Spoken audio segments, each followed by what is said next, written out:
Today we're going to be showing you how to make a solar-powered golf cart.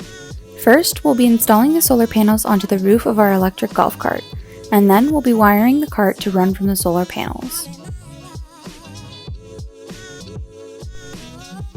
For this project you will need a drill, cable lug crimpers, wire cutters, a blow dryer, a measuring tape and marker, assorted screws and bolts, zip ties, solar panel cable adapters, a solar panel mounting kit,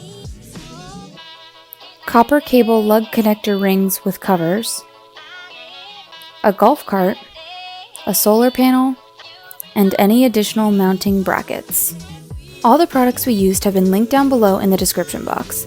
We were able to creatively source some of our materials, which is always a plus, as this reduces the amount of waste created by this project.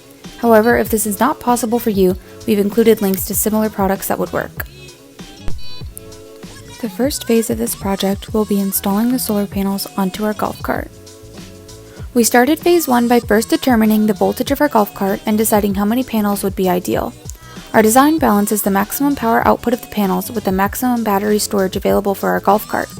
Our batteries can store a maximum of 36 volts, so we will need a total of 36 volts of power coming from our solar panels to create this balance. We measured the surface area of our roof to determine how many solar panels could fit. Based on our measurements and power capability, we decided to install two 100-watt solar panels to produce a total of 200 watts or 36 to 40 volts of power. We sought to create this power balance in order to save ourselves time and money, as we did not have to purchase a controller or voltage booster. If you're unable to create the same balance of power with your golf cart, it's important to implement a controller so that your panels don't produce more power than your batteries are capable of storing. We've provided a link to a controller in the description box below along with the other supplies. Before beginning, we also tested our solar panel output in the sun with a voltage meter to ensure the solar panels will provide the energy required to power the batteries. To do this, we matched the solar panel cable ends to the corresponding positive and negative ends of the voltage meter. For example, a 100-watt solar panel will read 18 to 20 volts depending on weather conditions. If it is unclear which cable ends are the positive red or negative black, use the voltage meter to check the polarity. Set the voltage meter to read DC volts. If the meter reads negative, then the terminal ends are the wrong direction and need to be switched to get a positive number. Since we live in Florida, which is at a longitude of roughly 28 degrees, we wanted to give our panels as close to a 28-degree tilt as possible for optimal sun exposure. Although it's not necessary to create a tilt, it is necessary to have your panels lifted from the roof to allow for aeration and prevent overheating. Just like any technology, your panels will perform better when they're kept cool. To create our tilt, we decided to use a combination of solar panel mounting kit and reclaimed hollow aluminum bars. Prior to installation, we carefully measured and examined the roof to find the spots best suited to screw into. We drew on top of the roof where we decided to install the panels and where exactly the hardware would line up to allow for both panels to fit.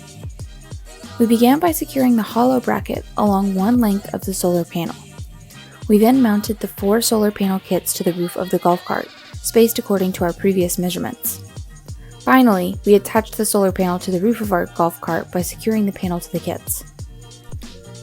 This was a lot harder than it looks and will vary depending on the type of solar panels you choose to buy, the anatomy of your golf cart, and the method you choose for installation. It's always important to measure twice and drill once, and sometimes it's even better to measure 23 times and drill once.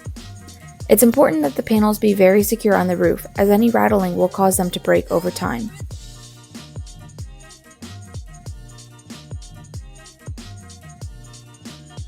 Once our first panel was properly installed, we moved on to the second.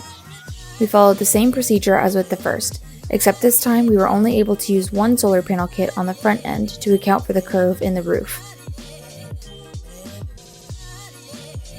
Once both panels were secured, we did a little dance and moved on to the rewiring of the cart.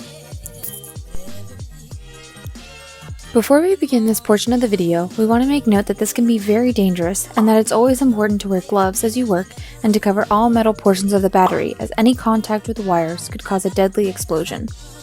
Here we've used a combination of electrical tape, socks, and other items we had on hand. Most importantly though, we sought guidance from our professor, who's much more knowledgeable on this topic than us. We began the rewiring process by once again testing the panels using a voltage meter to verify which end was negative and which end was positive. Each panel should have one positive end, usually the male connector, and one negative end, usually the female connector. As our batteries are connected in series, we wanted our panels to also be connected in series. By connecting in series, we are combining the power output of our panels to produce a total of 36 volts, basically creating one big solar panel. Whereas if the panels were wired in parallel, the amp hour capacity would increase, but the voltage would remain the same, about 18 volts. In order to create this series, we connected the negative wire of the front solar panel to the positive wire of the back solar panel. We then connected the positive wire of the front solar panel to the red wire, and the negative wire of the back solar panel to the black wire. Once again, we used the voltage meter to test the ends of these red and black wires to ensure there was a running current. Once we had confirmed a proper connection, we drilled another hole into the roof of the cart to allow the wire length to run through and down to the battery. Leaving enough length for the wires to comfortably attach to the battery, we then cut off all excess wire. We wanted as short of wire as possible so the current has a shorter distance to travel. We also removed about 1/4 of an inch of rubber around the electrical core from both wires to attach the copper lug rings. Once the exposed wires were fit into the copper lugs and the ends were crimped in place, we placed a sleeve over each wire, red over red and black over black, and used a hairdryer to provide the heat necessary to shrink wrap them tightly. Moving on to the battery, we identified the 2 cables that were connecting the batteries to the golf cart motor and carefully removed them from the terminals. We then placed the newly crimped and sealed wires over the batteries, making sure the negative wire was connected to the positive terminal and the positive wire was connected to the negative terminal, thus completing the circuit. To finish up, we tucked away our excess wires underneath the solar panels with zip ties to prevent any damage, and we allowed our cart to charge under the sun for about 5 minutes before giving it a test run. And voila! Our cart now runs on 100% unfiltered sunshine. We hope that this video has inspired you to do the same and perhaps live just a bit more sustainably.